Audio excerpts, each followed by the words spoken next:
Le top 8 les amis du championnat du monde Pokémon est enfin révélé dans une image officielle, le top 8 en tout cas des légendes de l'animé Pokémon qui vont nous faire vibrer je pense dans les épisodes qui vont sortir ces prochaines semaines, des combats qui vont être remplis d'émotions autant que de joie, que de frustration, que de nostalgie et de passion, du côté épique, et j'espère vraiment qu'on ne ratera aucun combat, que ce soit quand Sacha est mise en scène, autant que ce soit lui en tant que spectateur, le temps que les autres s'affrontent en tout cas. 8 dresseurs de légendes qui ont marqué leur époque dans les jeux ou dans l'animé, ou pourquoi pas les deux pour certains, qui vont je pense, comme je le disais, apporter tout leur flow, leur classe, le côté épique, la badassitude, leur puissance pour nous faire rêver. Et là en tant que fan de Pokémon, on peut que kiffer. Et du coup pour faire rapidement le bilan du top 8, nous avons pour représenter la région de Kanto et de Johto, Peter. Pour représenter la 3G et ON, nous avons Pierre Rochard. Pour représenter la 4G et Sinnoh, nous avons Cynthia. Pour représenter la 5G et Unis, nous avons Iris. Pour représenter la 6G, nous avons Dianthea et notamment Alain pour Kalos. Pour représenter la 8G et Galar, nous avons Tarak, bien entendu le top 1 mondial. Et pour représenter autant la 1G et Kanto que la 7G en tant que maître d'Alola, Sacha Ketchum du Bourg-Palais. J'avais quasiment prédit il y a plus de 2 ans maintenant, et même du coup ces dernières années globalement, au moins 5 ou 6 membres sur 8 du top 8 mondial. Du coup je suis extrêmement fier de moi, extrêmement content aussi qu'à chaque fois entre le retour des anciens, les évolutions, les captures, les retours des rivaux etc. ou les victoires de Sacha ou ses défaites, j'ai réussi globalement dans cette saison à peu près tout trouver au fur et à mesure. Et franchement votre bienveillance par rapport à mes théories, les analyses que je fais, les reviews, le côté humoristique des fois que j'apporte, le côté analyse profond aussi que j'apporte à mes vidéos Pokémon, voir tous vos retours, votre bienveillance à propos de ça et voir que vous m'encouragez à continuer, ça me fait extrêmement plaisir. Du coup merci beaucoup et comptez sur moi en tout cas pour continuer à fond jusqu'à la fin de la saison et aussi sur l'animé Pokémon Violet et Écarlate. Et vraiment là les amis, c'est un casting 5 étoiles qui est lourd de valeur, lourd de sens. Alors on a vu notamment dans le dernier épisode avec du coup le retour d'Amphinobi que Sacha allait affronter Roy pour une place en tant que top 8. Là avec l'affiche on devine bien sûr qui a gagné, et en plus de ça j'avais pas vu du coup dans l'épisode précédent qu'on a vu ensemble notamment sur Twitch en sous-titré anglais, et comme je suis pas très bon en anglais j'ai pas fait gaffe que le présentateur télé avait dit que Sacha contre Roy ce serait le dernier combat, la dernière date et dernière échéance avant le top 8 mondial. Du coup on avait fait des théories comme quoi Sacha pouvait peut-être perdre pour regagner ensuite derrière contre Roy ou un autre et regagner sa place, mais finalement impossible parce que du coup c'est le dernier combat. Du coup Sacha a bien battu Roy à la suite de ça, qui était quand même assez logique finalement. Après je dis ça mais moi l'épisode de Roy contre Sacha je l'ai toujours pas vu, il est sorti aujourd'hui à l'heure où je vous parle, pas encore sous-titré ni en anglais ni en français. Du coup je compte le regarder avec vous ce week-end sur Twitch. Du coup n'hésitez pas à aller en description me follow sur Twitch, je vous affiche aussi les liens ici pour qu'on puisse regarder les épisodes ensemble. Je suis en stream quasiment tous les soirs à 18h30 environ pour qu'on puisse regarder les épisodes Pokémon, les analyser en direct, regarder d'autres animés, faire des concepts etc, des challenges ensemble ou jouer simplement à des jeux ensemble. Du coup n'hésite pas à venir me follow sur Twitch, n'hésite pas aussi surtout à t'abonner, cocher la cloche pour pas rater la future review du combat contre Sacha et Roy et globalement de tout le championnat du monde qui arrive. En plus si t'aimes Pokémon, les animés, les mangas, n'hésite pas à t'abonner, t'es au bon endroit, et cette année on vise quand même les 200 000 abonnés. Du coup n'hésite pas à dire que t'étais présent avant les 200 000, ça fera super plaisir. Et du coup il y a quand même beaucoup de symbolique. Alors déjà je pense on va parler du truc qui vous intéresse le plus, le retour d'Alain que j'avais prophétisé pour une revanche contre Sacha. C'est absolument fantastique. Alain qui avait déjà prouvé qu'il avait le level de quelqu'un du conseil des 4 avec plusieurs victoires contre eux, des combats titanesques avec son méga Dracofeu X pour affronter toutes les méga évolutions etc. Et Alain qui revient, qui avait privé à l'époque Sacha d'un titre en finale à Kalos de manière un petit peu bizarre parce que quand même le méga Dracofeu X n'avait pas forcément l'avantage sur Sacha Nobi en termes de type etc.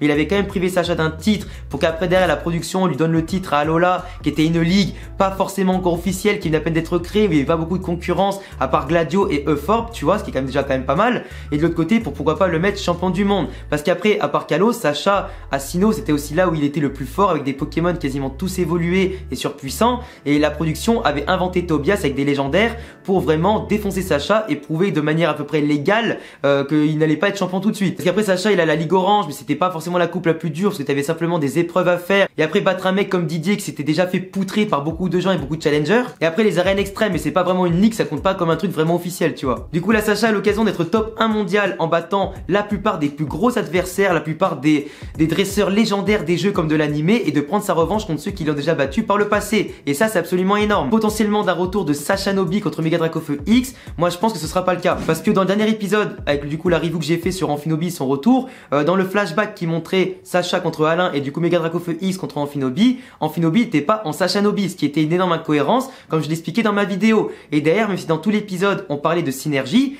à aucun moment on a montré Sashanobi. Il y avait la connexion où Sacha devinait l'emplacement d'Amphinobi, etc. et pouvait se battre avec lui et développer leur puissance, mais à aucun moment il était en Sashanobi. Certains pensent que ça n'avait pas été montré pour être en tout cas une surprise pour la suite, pour un retour contre Alain. Moi je pense que c'est absolument pas ça, parce qu'à mon sens, ça démontre aucune surprise de le montrer avant. Surtout ça montre juste des incohérences et des faiblesses scénaristiques, ou que la production de l'animé soit simplement effacer Sashanobi de la mémoire des fans et simplement peut-être de la temporalité du monde de Pokémon. Après, si Amphinobi revient en Sashanobi, tant mieux, parce qu'on attend tous cette revanche avec impatience. Et moi je pense que le flambeau a été donné de Amphinobi à Lucario, parce qu'il a joué un rôle de mentor envers lui en l'apprenant à se calmer, à gérer ses émotions, le pouvoir de l'aura, la connexion avec Sacha, où ils ont pu notamment développer une toute nouvelle attaque, la Giga Aura Sphère avec le pouvoir de l'aura. Du coup, tu vois, c'est quand même un peu plus de sens. Que Lucario venge son mentor en battant lui-même le Mega Dracofeu X, ce serait exceptionnel. Et surtout symbolique, parce que le Lucario, c'est lui le Pokémon emblème de la saison. De l'autre côté, il y a peut-être une dresseuse qui fait un peu polémique sur les réseaux, mais aussi bien évidemment qu'on peut comprendre qu'elle soit présente, c'est quand même Iris, parce que Iris, à mon sens, j'aurais préféré que ce soit Paul qui soit à sa place, même si bien entendu Paul c'est pas quelqu'un de la 5G et que du coup la prod voulait absolument un dresseur au minimum par région, ce qui est du coup assez symbolique, etc. Mais à mon sens, Iris, elle avait montré contre Sacha qu'elle avait encore des lacunes, malgré le fait qu'elle a un potentiel immense, qu'elle a une équipe hyper badass et qu'elle a une connexion avec eux pour développer leur potentiel au maximum. Et du coup ça prouve qu'elle a pas encore tout montré. Iris est une dresseuse ultra respectée des jeux comme de l'animé, qui peut encore montrer beaucoup de choses. Potentiellement un combat contre Peter qui est aussi un maître des dragons, pour montrer que Iris peut-être peut s'imposer définitivement comme The maîtresse des dragons, comme le veut la prophétie ou du moins le développement de son personnage. Mais après Paul, j'aurais préféré qu'il soit aussi présent, bien sûr pour la symbolique et la prophétie de Cynthia qui disait que Sacha et Paul allaient se réaffronter pour le championnat du monde. Pour le coup, Paul a sûrement été éliminé un petit peu plus tôt et à mon sens, il va revenir aider Sacha à se préparer, s'entraîner en lui montrant qu'il a peut-être encore quelques lacunes dans certains points et qu'il peut justement l'aider après à s'entraîner pour rivaliser avec les meilleurs. Et pour l'instant, comme on a 8 dresseurs, je pense que soit ce sera directement des quarts de finale avec du coup un embranchement tiré au sort et du coup tel vainqueur de quart de finale affrontera le vainqueur de ce quart de finale là et ainsi de suite. Soit peut-être qu'il y aura deux phases de poule, du coup de 4 et 4, ou seulement peut-être le premier ou les deux premiers pourront accéder en demi-finale, ce qui pourrait être hyper sympa, hyper logique, et finalement qui permettra à Sacha d'affronter 3 dresseurs en phase de poule, et du coup derrière encore 2 dresseurs en phase finale, en comptant Tarak. Du coup ça ferait un Sacha qui pourra affronter tout le monde, sauf Iris qui a déjà affronté du coup dans la saison un peu plus tôt, et peut-être pas forcément Peter qui va se faire défoncer justement par Iris. Comme ça il pourra vraiment quasiment affronter tout le monde, et là ce serait vraiment exceptionnel d'être champion du monde en ayant battu beaucoup de bons adversaires du coup pour en arriver là, et derrière affronter tous les meilleurs pour aller jusqu'à Tarak, ce qui permettra à Sacha peut-être à des moments en phase de poule de perdre au moins un combat contre un adversaire hyper badass style Cynthia ou un truc comme ça. Même si à mon sens, si Sacha veut être top 1 mondial et battre Tarak, il devra aussi battre Cynthia. Après, si imaginons il n'y a pas de phase de poule et qu'il y a vraiment que les embranchements, quarts de finaux, demi-finale, etc.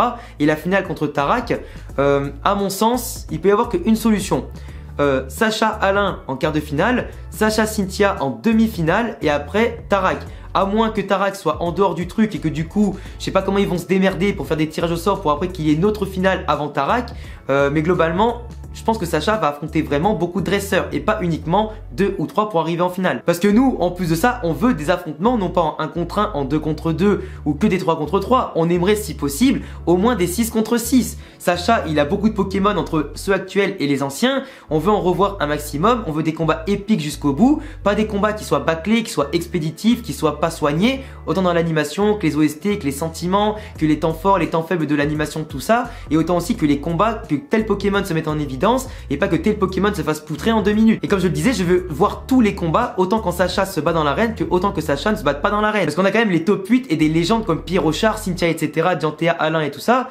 J'ai envie de les voir se marave tous les uns après les autres. Donc après c'est très dur de faire qui va affronter qui, parce que là c'est vraiment du pur hasard, c'est vraiment voilà, c'est un petit peu au pifomètre ce qu'on va dire. Mais à mon sens voilà, vous pouvez quand même déjà essayer de faire vos pronostics dans les commentaires, s'il y aura des phases de poule, des combats 3 contre 3, 6 contre 6, quel Pokémon Sacha va utiliser le plus, lesquels en tout cas seront les plus intéressants, etc. etc. Qui Sacha pourra affronter, si c'est un embranchement normal ou en phase de poule. En tout cas, faites comme vous voulez niveau pronostic. Je suis encore une fois très fier d'avoir réussi à avoir juste à pas mal de mes théories et surtout de voir un top 8 légendaire pour finir cette saison qui, à mon sens, fait partie des meilleurs de l'anime Pokémon, malgré le fait qu'il y ait beaucoup d'épisodes pas forcément intéressants ou de remplissage. Mais quand les épisodes étaient bons, on a su en tout cas avoir des frissons, vibrer, et ça en tout cas ça va être exceptionnel. Du coup, je le répète, abonnez-vous, cochez la cloche pour pas rater les prochaines reviews, abonnez-vous aussi à ma chaîne Twitch pour pas rater les prochains épisodes comme le combat contre Roy et championnat du monde qu'on regardera tous ensemble toutes les semaines sur Twitch, mon Instagram pour pas rater quand est-ce que je fais un stream, des vidéos, me parler en dehors des vidéos et tout ça. Et à bientôt les amis pour prochaine vidéo. Ciao ciao. Ensemble.